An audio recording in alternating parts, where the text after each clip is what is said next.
purchased the bike you are looking at on February 20 of 1999 for $899 plus tax. The MSRP on this bike was $1,299. Today is September 8th, 2025, and I have ridden this bike regularly for all of those 26 and a half years, and I'm still very fond of it.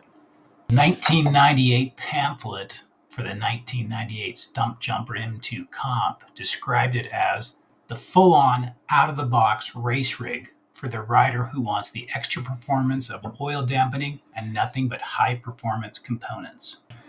That same pamphlet went on to emphasize 6 points about the 98 Stumpjumper M2 Comp. First, it emphasized that the frame, which they call the chassis, is new for 1998, and it's made of M2 X-butted metal matrix ceramic composite.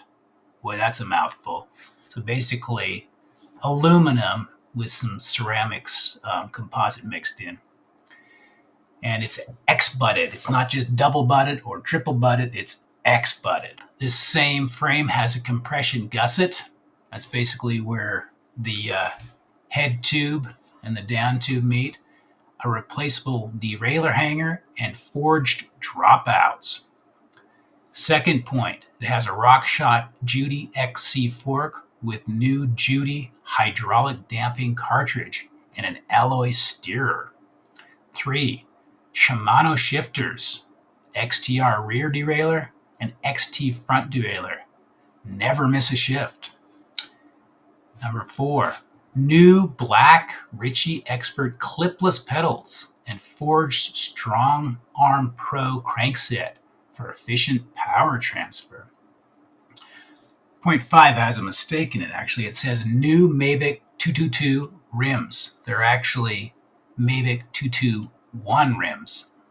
Kevlar beaded specialized dirt control, Master Camp tires, the dirt one in the front, the Master one in the back, and black Ritchie spokes with gold alloy nipples.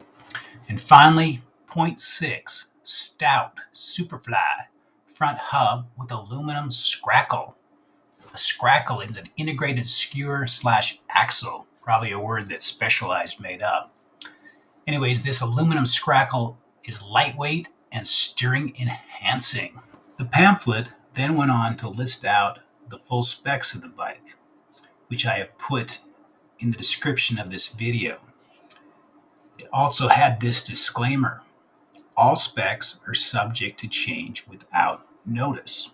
However, the specs did match exactly what my bike originally had.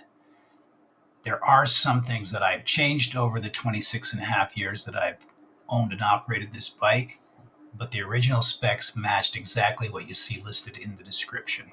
With the exception of the tires, the rear wheel, including the rim, the spokes, the cassette, and the hub, along with the seat binder, the seat cover, the brake pads, the grips, the pedals, and the front sprockets, all parts on the bike you've been looking at are original. The Look, Lang, Subaru, and bell stickers, as well as the seat bag and the seat cover, were added by me. The boot on the shock has dried out, and so I've wrapped it with a section of inner tube, which seems to be working quite well. This bike has served me well. It's been fun to ride, and I've ridden it hard and beat it up, but it's really held together well, and I trust that it's going to serve me for another 26 and a half years. Hey, thanks for watching. If you enjoyed this video about bikes, maybe you'll enjoy a few more of my bike videos. I've grouped them in a playlist and linked them right over here. Have a great day, and don't forget to like and subscribe.